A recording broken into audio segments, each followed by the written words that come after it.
Hello, America. I'm Brilyn Hollyhand, 15-year-old conservative commentator, editor-in-chief of the Truth Gazette, here today back in Tuscaloosa, Alabama, here at the home of the University of Alabama. We're here on campus with a good friend of mine. You know, some of you who have been here for a while might remember that this is a familiar face to the channel. I actually interviewed this guy right here, just a few rooms down on the same location. Right. Oh, was it really at this hotel? It was the same hotel, just a few rooms down. Wow. And, you know, he was one of my first big interviews. It broke the internet. It was crazy.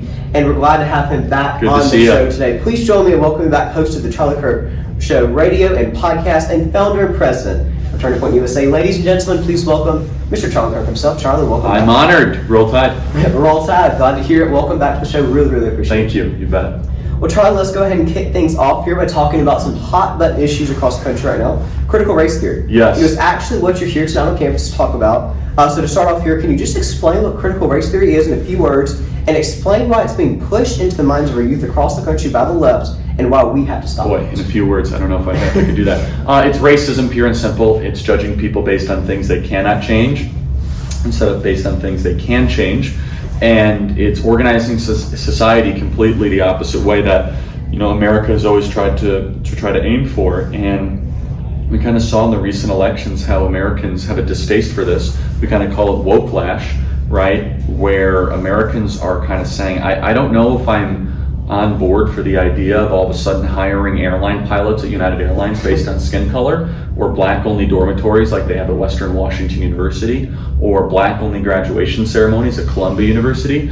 And so, yeah, a critical race theory, I could go into the academic theory of it, probably not enough time to do that, but it basically comes from a power dynamic view of the world of oppressor versus oppressed, and they believe that white people are on top, black people are on the bottom, and that they're going to try to mount some sort of, you know, revolution against that. Absolutely.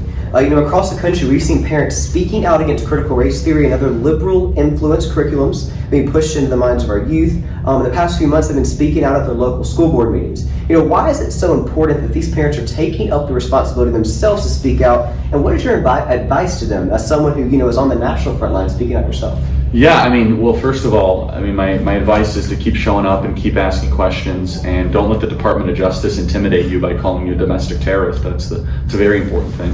But yeah, I mean, it's important obviously because they're your children and you're the guardians of their future. And if you ask someone on the left, they'll say, oh, they have no say whatsoever over the upbringing of your child, which is, it's just immoral, it's evil, it's awful. And most Americans don't agree with that at all. And so for moms and dads out there, keep on showing up at the school board meetings. If you haven't showed up yet, make sure you do that.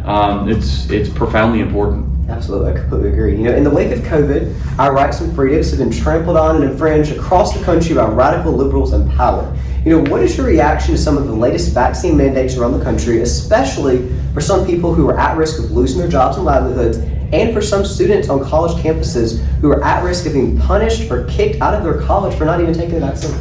Yeah, I mean, no one should be forced to take a vaccine against their will. It's happening all across the country at a rapid pace and a disturbing pace. And yeah, I mean, especially young people that are at very minimal and insignificant risk of dying from the Fauci virus. Why should we have to inoculate them against their will? And yeah, I mean, I'm seeing true courage from people all across the country that are rising up and they're starting to say, I am prioritizing, you know, a moral good over my paycheck. That's a profound thing. It's a powerful thing too. And I think that those people are heroes. And honestly, the tyrants that are pushing these mandates, they have to be stopped. You're exactly right. You know, we talked about this before we came on air. Let's talk about it again. You know, last night was a really good night for the Republican Party with major victories across the country in multiple races. Talking about one specifically here, you know, Glenn Youngkin, a Republican, won the governorship in Virginia, a huge victory for the party.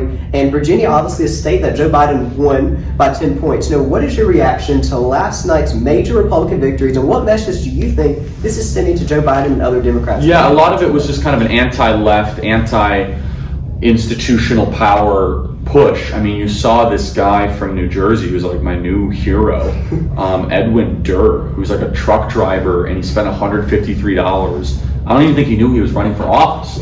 And he probably beat the machine politics second in command of the New Jersey State Senate. That's unbelievable. And people, and this is the thing, is that we're really dissatisfied with our rulers right now, and we should be. And right now, the people that are running the country are totally disconnected from the people who make the country run. And at its best, a country has that in harmony, where the people that make the country run feel as if the people that are running the country are listening to them, or at least don't hate them. And so here you have this middle class, grandfather of 6, father of 3, Eagles fan, Harley Davidson riding guy who spent $153 and $70 of it at Dunkin' Donuts. It's a true story, and the rest on flyers and yard signs, and he displaced the second most powerful politician in one of the most powerful states in the country. Who does that? Well, the citizenry, 32,000 people that voted for him, it's 2,000 vote delta between him and the incumbent, they're really upset with their rulers. And in South Jersey, these are the people that are the truck drivers. They're the people that work at the ports. They're the people that are teachers and firefighters and police officers. And they're fed up with this. They're fed up with seeing their friends and their family members get vaccinated, have to get vaccinated against their will. And you don't have to overcomplicate that. And I've always liked the people of New Jersey. And I don't know if you've ever been to New Jersey. It's quite an interesting place, the Garden State. And they're tough people. And there is kind of this thing, like, if you're not doing your job, we're gonna hold you accountable. Like, we're gonna take it out to the streets and solve it ourselves. But you can't do that in politics, where it's like, let's just go hire the truck driver, right? And what that shows me is the same sort of energy that got Trump elected in 15 and 16 is still alive, which is that people are really upset at the kind of corrupt, the baseless, some would say boring, I would definitely agree with that, kind of mantra of America's ruling class. This guy, Sweeney, was in office since 2004. I was born. Yeah, wow, there you go. I was 11 in 2004. And so in 2004, he got elected, and he's been a machine politician who basically runs the whole state. And you just have a truck driver spend $153 and beat him? It's unbelievable. In a deep blue area. And so, yeah, there's something special going on in this country. And every commentator is getting it wrong on television. Everyone. Except Tucker is going to get it right. I know it. I was texting with Tucker today about this, which everyone's like, oh, it's because Youngkin was a super moderate. It has nothing to do with that, okay? It's that there is this continuation of a awakening of the population to retake its role as a citizen, not a subject, right? And it's a powerful thing. That's how you get truck drivers who can win elections, by spending $153. And guess what? For every person in power, that should terrify you, because the people are coming. Only in America is a story like that possible. Only in America. There's been a lot of talk about the future of the Republican Party going into the midterms in 2022 and the presidential race, obviously, in 24. What do you think Republicans need to do to win back the House and Senate in 2022, take back the White House in 2022? Yeah, so, we're on tour here for Turning Point USA, so anything I say is in my personal capacity politically. I can tell you what they shouldn't do. Some completely unwise person for the House Republicans tweeted this picture of Terry McAuliffe, and they say the election in Virginia shows that Americans don't want socialism.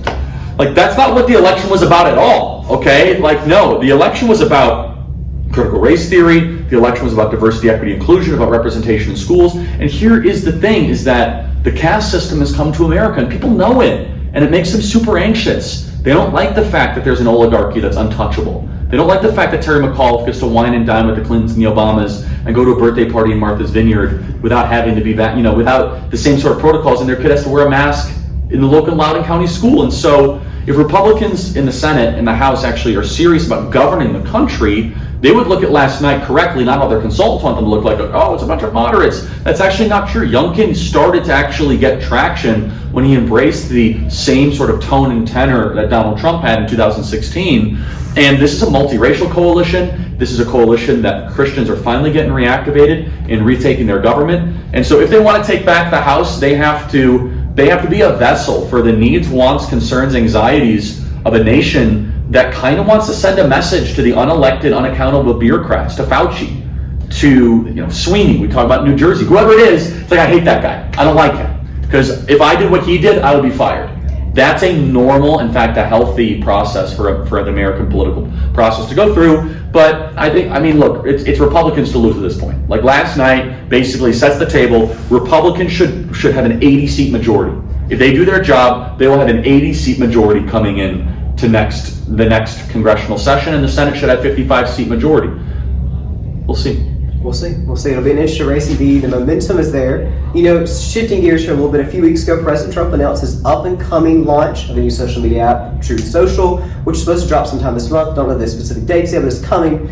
Obviously, President Trump has been banned from almost all social media apps in America, and you, as well as thousands of conservatives, have been censored off of social media platforms. What do you think we need to be doing as conservatives to push back against this censorship? Yeah, Truth Social hopefully will do very well. Rumble.com is great. Everyone needs to be using Rumble, RUMBLE.com. They're phenomenal and they are skyrocketing. I don't think we should stop using Facebook, Twitter, or YouTube. I think we should stay here as long as we can. Lech Walesa had a phenomenal quote when he effectively pushed back against the Soviet Union in Poland. He said, we have enough martyrs. Yeah. And he said, we don't need more martyrs. Like, stacking martyrs a mile high has done us no good. He said, instead, we need deliberate small pieces of collectivized action. And he was right. So what drives me nuts is when people know that, and there's two different things. There's two different types of censorship. There's people that get censored because they do nothing wrong. There's people that get censored that know the rules and they intentionally break the rules. The rules are dumb, okay? They're awful. We're gonna fix it by other platforms. But then some people intentionally are like, no, I'm gonna post this to stick it to Zuckerberg and I'm gonna be a martyr. Then they get their 30 minutes of fame and it's like, okay, well, you don't have access to your Facebook. That's really stupid, right? And now people say, oh, Charlie, what are you gonna conform to their tyranny? Well, in the Facebook platform, that's one thing. I don't think it's a good thing if all of a sudden I don't have access to my 2.4 million people. But with that being said, I'm going to try to do just as much, if not more, posting on Rumble and try to weaken Facebook in that way, if that makes sense. And some people say, well, Charlie, if we all left Facebook, they'd have no power. This is not true. It isn't. It's like, first of all, you're not going to get 200 million people to stop using Facebook tomorrow. It's going to happen over time as you have competitors. We should have broken them up and do all these sorts of things and tax them and penalize them. But yeah, I don't think the intentional martyr thing is helping us in any way. Completely agree. Wrapping things up here, I have young conservatives reach out to me, message out, every single day, sharing how they want to be involved, asking how they can help. What is your message to young Americans across the country who are interested in getting involved and being part of a movement to stand up and speak out politically? Get involved with Turning Point USA, tpusa.com, and come to America Fest, tpusa.com/amfest, and just be the same person in public that you are in private. Speak out. Let your mind be heard. It's super important, and it's our country now. It's going to be. It's our generation. It's going to be the generation that wasn't born in 2004, which is crazy. That's going to be in charge, right? And that's a new development, right? Where before it was kind of just like a couple generations ruling everything. But Americans, I think, want fresh ideas. They want new leadership. They want boldness. They want courage. And I'm not really big into the generation bashing. I think that there's a lot of young people with great ideas. I think there's a lot of people that aren't young that have great ideas. You know what I mean? Like, whatever it is, it matters how courageous and strong you are. I don't think just because you're a young person, you'll be a better representative or whatever. I do think we need more young blood for sure. But yeah, if you're young, just speak out, organize, and let your voice be heard. Well, thank you so much for doing this, Charlie. It really means a lot. Thank you. I'm obviously a huge fan, supportive of you and your work, value our friendship and all the projects you've done. You do a great job. Looking forward to one. If you are relentless as you are at 15, we'll all be working for you. I'll tell you, that's non-stop. I know grit when I see it. It's good. Well, thank you so much. Really appreciate it. I'll say this. Last time we sat down in the same place, you were a young single bachelor. Oh, yeah. This time you brought your wonderful wife. Right there. Everyone go get married. Next time maybe you can bring the whole family. There you go. So look, we're looking forward. Next time we're in Tuscaloosa. Absolutely. There you go. Hey, thank you so much. Make sure to visit thetruthgazette.com for more interviews. Follow us on social media for more. Make sure to check out Charlie's page. Get that 2.4 million followers. There you go. Subscribe to the Charlie Kirk Show, everybody. Take out your phone and subscribe. God bless America. Sounds good. Thank you all.